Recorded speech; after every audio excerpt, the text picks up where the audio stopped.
مسلمان بدر کے میدان میں پہنچے نا تو کافر پہلے پہنچ گئے تھے. انہوں نے بڑی زبردست لوکیشن جو ہے نا وہ کیپچر کر لی تھی. اب جب مسلمان آئے تو مسلمانوں کو جو جگہ ملی نا وہ ریتیلی زمین تھی, پیر بھی دھنس رہے تھے, پانی بھی نہیں تھا.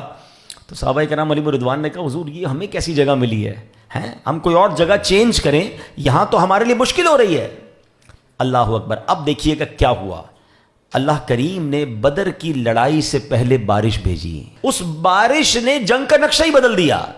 اب کیا ہوا کہ جو سالڈ زمین تھی وہ کیچڑ والی ہو گئی, جہاں کافر تھے تو ان کے لیے بڑا مشکل ہو گیا, اور جو زمین ریتیلی تھی وہ زمین سالڈ ہو گئی. جہاں مسلمان تھے اب وہ جگہ ان کی بڑی مضبوط ہو گئی, انہوں نے پاٹس بھی بنا لیے, ہاؤس بھی بنا لیے. تو مسلمانوں کے لیے وہ بارش جو تھی ایک مدد کا باعث بنی. اچھا پھر ایک اور کمال پتہ کیا ہوا, 3 چھوٹے چھوٹے انسیڈنٹ ایسے ہوئے جو کمال تھے نا. اب جیسے بارش ہو گئی, اب کیا ہوا, آج کل ایڈیٹنگ کا زمانہ ہے تو ایڈٹ سے بہت کچھ ہو جاتا ہے, لیکن یہ تو ایڈٹ آ جایا نا, امیجنیشنز آ جائیں, جس کو آپ کہیں کہ ویژولائزیشن آ جایا, ٹیکنیکل چیزیں آ جائیں.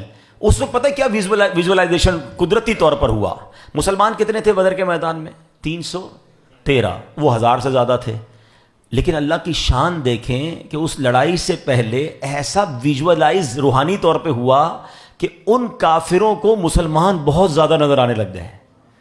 یعنی وہ 313 نہیں, بہت بڑی تعداد نظر آ رہی تھی. اچھا مسلمانوں کو کافر تھوڑے نظر آنے لگ گئے.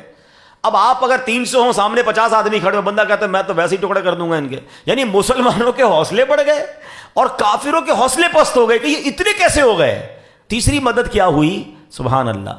اب یہ بھی کمال ہی ہے نا, مطلب آج دنیا کہتی ہے پاور نیپ. کبھی بھی کوئی بڑا کام کرنا ہو, کوئی مشکل ٹائم کام کرنا ہو, 15-20 منٹ کی, آدھے گھنٹے کی نیند کر لو, اور وہ بڑا پرسکون ماحول میں نیند آتی ہے کہ بندہ ذرا لائٹ وائٹ آف کر لے, آدھا گھنٹہ سو جائے, پھر فریش ہو جاتا ہے. جو لوگ کرتے ہیں ان کو پتہ ہے کہ یہ بڑی کام کی چیز ہوتی ہے. مگر جنگ کے میدان میں سامنے دشمن کھڑا ہو, تلوار لیے, گھوڑے ہیں, اونٹ ہیں, لڑائی کا ماحول ہے. اللہ کی شان دیکھیں, قرآن کہتا ہے کہ مسلمانوں کو پر اس وقت اونگ طاری کر دی گئی. جتنے لشکر کے لوگ تھے سب سو گئے. یہ کیا تھا, ایک ایسی رحمت تھی, سب سو گئے فار فیو منٹس.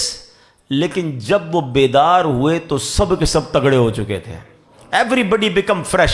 وہ کہتے ہیں نا کمپیوٹر ری اسٹارٹ ہو جاتا ہے, جب بندہ سو کے اٹھتا ہے سارا دماغ فریش ہو جاتا ہے. دوبارہ اللہ پاک نے ان کو یہ طاقت دے دی. تو نہ صرف بارش کے ذریعے مدد کی گئی, مسلمانوں کو کافروں کی تعداد تھوڑی نظر آئی, کافروں کو مسلمان کی تعداد زیادہ نظر آئی, اور تیسری مدد یہ ہوئی کہ سارے قافلے والوں پر نیند طاری کر دی گئی. سبحان اللہ. میرے آقا علیہ الصلوۃ والسلام اور مسلمانوں پر اللہ کی کیسی مدد آئی. اور یاد رہے یہ جو بدر کے میدان میں واقعہ ہوا نا, اس پر بڑی پیاری بات علماء کہتے ہیں کہ اگر آج بھی بدر اور حنین والا ایمان آ جائے نا, آج بھی مسلمانوں میں بدر و حنین والا ایمان اور اللہ پر بھروسہ آ جائے تو آج بھی فرشتے مدد کو آ سکتے ہیں. اگر آج بھی ہو ابراہیم سا ایمان پیدا, آگ کر سکتی ہے انداز گلستاں پیدا. آج بھی نمرود کی بھڑکائی ہوئی آگ جب گلزار بنی تھی نا, تو ایمان اگر حضرت ابراہیم والا آ جائے تو